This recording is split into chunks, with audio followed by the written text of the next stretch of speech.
a vu. Tout d'abord, merci d'être venu, d'avoir fait le déplacement aujourd'hui pour notre présentation. Donc on est tous aujourd'hui réunis pour vous présenter en fait un de nos blocs de compétences qui va servir à valider notre diplôme Bac+3 RMD. Donc ce bloc porte sur l'innovation. On a choisi de mettre comme thème pour notre présentation aujourd'hui comprendre et anticiper le commerce de demain. C'est voilà, pour aborder un petit peu toutes les innovations qui sont faites et qui vont être à venir de façon en tant que futur manager de connaître notre avenir. Tout d'abord, quelques petites citations. Une personne qui n'a jamais commis d'erreur n'a jamais tenté d'innover. D'Albert Einstein. Ça nous a un petit peu rassurés sur le fait que même si on faisait des erreurs au cours de notre projet, c'était pas dramatique, on aurait déjà essayé. Innover, ce n'est pas avoir une nouvelle idée, mais arrêter d'avoir une vieille idée. Effectivement, on a essayé de se concentrer sur ce qui n'avait pas encore été fait et sur ce qui pouvait l'être.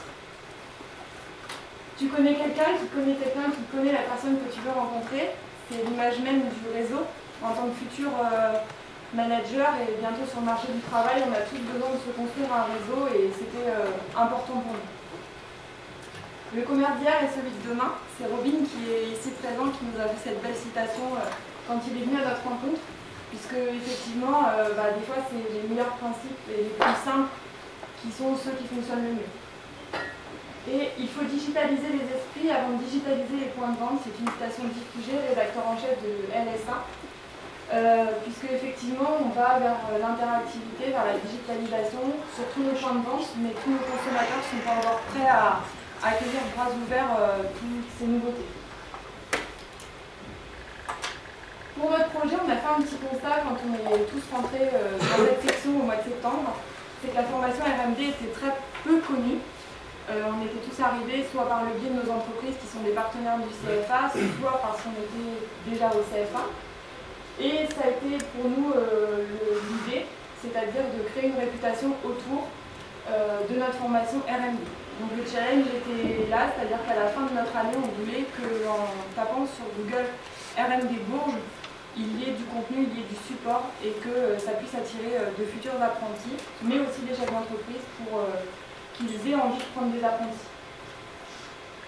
Donc le projet était lancé, on s'est répartis en 3 groupes. Un groupe communication qui a été chargé de créer vraiment l'image de la formation et de créer une présence sur les réseaux sociaux.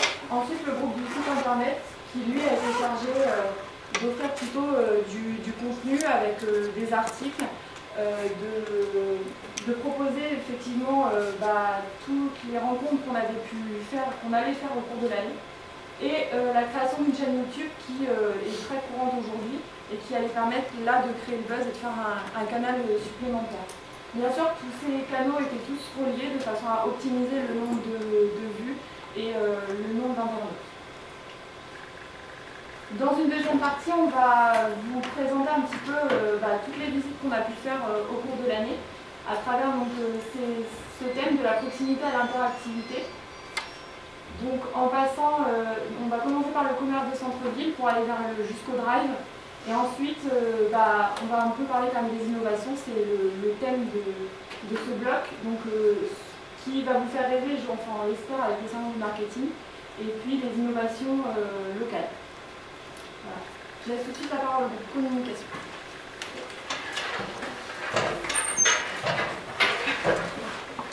Alors, le groupe communication a été propulseur de notre notoriété et de notre image. Si vous voulez une comparaison, c'est la colonne vertébrale du projet. On a été amené à se poser différentes questions et ça a été logique de commencer par une communication.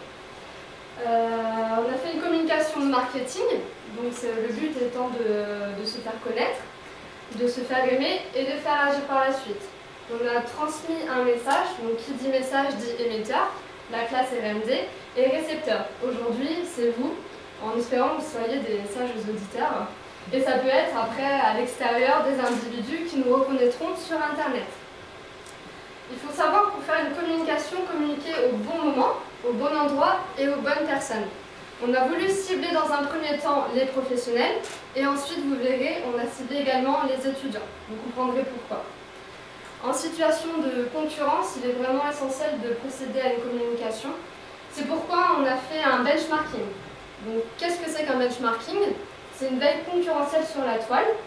On a voulu justement se différencier des différents acteurs qui sont dans le même domaine que nous, qui est le management, et on s'est demandé comment eux ont communiqué, à travers quel support et de quelle manière pour justement faire même mieux qu'eux et s'en différencier.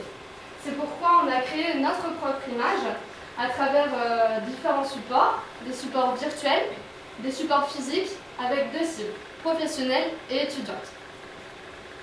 Pour créer ces différents supports, il nous a été nécessaire et obligatoire de créer en parallèle une charte graphique que vous aurez à disposition dans la salle d'à côté si vous voulez la consulter. Alors cette charte graphique a deux objectifs principaux. Le premier objectif est d'identifier l'image. Le second objectif est de réglementer la diffusion de l'image. De cette charte graphique a découlé trois éléments. Le premier élément est le logo. RMD, Responsable Manager de la distribution. Pour créer ce logo, nous avons étudié la palette des couleurs en termes de communication et retenu trois couleurs principales. La première couleur, le noir, qui représente la droiture, la rigueur. La deuxième couleur, qui représente la distribution, le bleu. Et la troisième couleur, enfin, le rouge, qui représente la croissance et l'évolution. En arrière-plan du logo, nous avons choisi d'insérer une courbe croissante représentant la distribution dans le monde en général. Le second élément, le slogan « Vivons la distribution », nous avons choisi de prononcer le verbe « vivre » avec la couleur rouge, afin que les lecteurs, en lisant ce slogan, ressentent une formation passionnante et vivante à travers les aventures que nous avons vécues. Le troisième élément est la signature que nous utilisons par exemple en pratiquant du mailing. Donc, dans cette signature, nous avons inséré toutes les coordonnées nécessaires. Nous avons fait en sorte que cette signature soit claire, nette et précise afin de faciliter les échanges culturels, mais aussi professionnels, mais aussi de dénoter un certain professionnalisme. Donc, cette charte graphique a pour but de diffuser et véhiculer l'image tout en respectant l'esprit du groupe. Il nous a été tout naturellement logique d'être présent sur les réseaux sociaux. Aujourd'hui, nous avons eu la volonté de partager notre quotidien sur Twitter et de renforcer notre réseau professionnel. Twitter aujourd'hui, c'est 2,3 millions d'utilisateurs en France. 76% de ces utilisateurs utilisent des smartphones. Tout simplement, vous utilisez l'application, vous le téléchargez sur Android, ou bien sur iPhone ou sur BlackBerry. Donc vous rentrez tout simplement dessus. C'est simple et rapide. Vous insérez un tweet, donc, qui veut dire tweet sur le jargon Twitter, c'est une publication. Vous insérez un tweet, tout simplement. Bon, ça va marcher. Tout simplement, et vous tweetez. Donc ça peut être publié n'importe où, à n'importe quel moment. Voilà le but de tweeter et l'avantage. Nous sommes suivis par de nombreux professionnels de la grande distribution et de la distribution en général. Vous avez Yves Puget, directeur de la rédaction LSA que vous connaissez, et de nombreux professionnels, des journalistes, des managers. Donc je vais vous faire voir notre compte Twitter. Vous retrouvez notre logo, bien sûr, notre identité, de nombreuses photos et vidéos qu'on a partagées tout au long de l'année. Et également, là vous retrouvez un peu plus, c'est nos abonnés. Tu peux aller s'il te plaît sur la page. Bien sûr. Merci.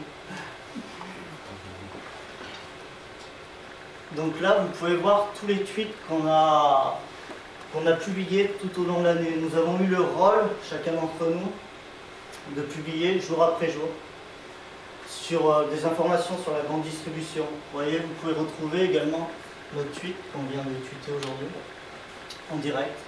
Donc c'est rapide. Vous pouvez retrouver dans chaque tweet, comme vous avez pu le voir, des hashtags. Donc c'est des liens qu'on crée sur un mot-clé, par exemple manager. Et à chaque fois que vous allez rechercher sur la barre d'outils Twitter manager, ça va vous relier sur chaque information concernant le management, le manager. Mais on ne peut pas évoquer de réseau social sans évoquer Facebook. C'est pour cela qu'en plus de Twitter, nous avons décidé de nous installer sur Facebook. Facebook est aujourd'hui le réseau social le plus populaire Il dépasse le milliard d'utilisateurs actifs dans le monde et est même considéré comme le 3e pays après la Chine et l'Inde. En France, ce sont 26 millions d'utilisateurs qui sont actifs mensuellement et parmi eux, 17 millions sont présents tous les jours. Il y a aussi le mobile qui prend une place de plus en plus importante puisque 65% des utilisateurs se connectent à Facebook avec leur téléphone. C'est donc un réseau social très présent et c'est pour ça qu'il était très important pour nous de nous créer un compte. D'autant plus que les Français y passent en moyenne 5h18 par mois. Les entreprises sont de plus nombreuses à créer des pages ou des comptes. Ça leur permet de communiquer mais également de promouvoir leurs ventes. En ce qui concerne les étudiants, ils sont 95% à être inscrits sur les réseaux sociaux et 24% d'entre eux les utilisent pour trouver des informations sur les entreprises. Alors, voici notre compte.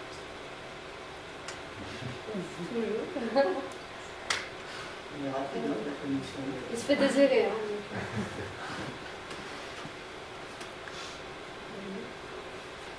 Donc nous avons créé un lien de Twitter à Facebook, c'est-à-dire que chaque tweet que l'on postait sur Twitter se transférait instantanément sur Facebook afin que l'on puisse toucher donc nos deux cibles professionnels et étudiants en même temps.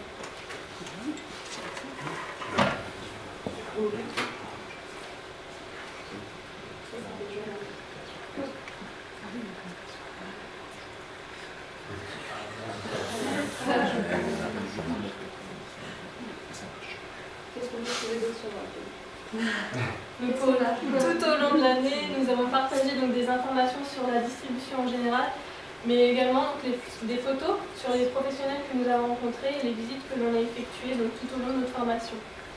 Contrairement à Twitter, nous pouvions demander donc, des personnes en amis, ça les incitait à nous suivre et ils pouvaient nous donner leur avis dans des commentaires, donc chose qui est impossible sur Twitter.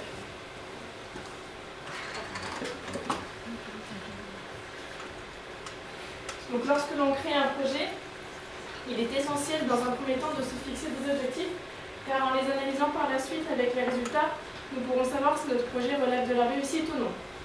Donc sur ce graphique, vous pouvez voir en bleu le nombre d'abonnés sur Twitter et en rouge le nombre d'abonnés sur Facebook, ainsi que les deux courbes des objectifs que nous étions fixés. Donc qu'est-ce que montre ce graphique? Il montre dans un premier temps que tout au long de l'année, le nombre d'abonnés n'a cessé d'augmenter. Il montre ensuite que nous sommes, pour les deux réseaux sociaux, au-dessus de nos objectifs, tout simplement car au début de notre projet, nous ne pensions pas que celui-ci prendrait une aussi grande ampleur. Ensuite, on s'aperçoit qu'à partir de mars-avril, on a une forte augmentation du nombre d'abonnés sur Facebook. Donc pourquoi? Tout simplement, en plus d'être présent sur les réseaux sociaux, on a été présent grâce à la communication hors média.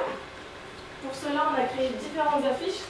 Ces affiches, on les a affichées au sein du CFA, mais aussi lors des forums où nous étions présents, afin de faire connaître la formation, partager nos aventures et aussi recruter différents étudiants qui pourraient être intéressés par notre formation. Ensuite, on a créé des pochettes que vous pouvez trouver sous vos yeux sur la table, qui décrit un petit peu la conférence et aussi un peu nos personnes, et aussi sur laquelle vous pouvez griffonner quelques questions, donc pas trop non plus, hein. Et enfin, un stylo que vous pouvez trouver également à l'image de notre marque qui va permettre de divulguer notre image à l'extérieur du CFA. Lorsqu'on étudie un petit peu le monde du marketing, on peut s'apercevoir qu'un outil qui revient est pratiquement omniprésent dans la stratégie marketing des grandes enseignes, qui est le QR code. Alors le QR code, c'est quoi? Le QR code permet de passer du monde réel à un monde virtuel. Voici donc une illustration. Lorsque la cible concernée arrive devant un QR code et le flash, cela permet que cette cible soit propulsée vers les différents contenus, donc c'est-à-dire Facebook, les réseaux sociaux et tous les canaux, YouTube et le site internet. Alors juste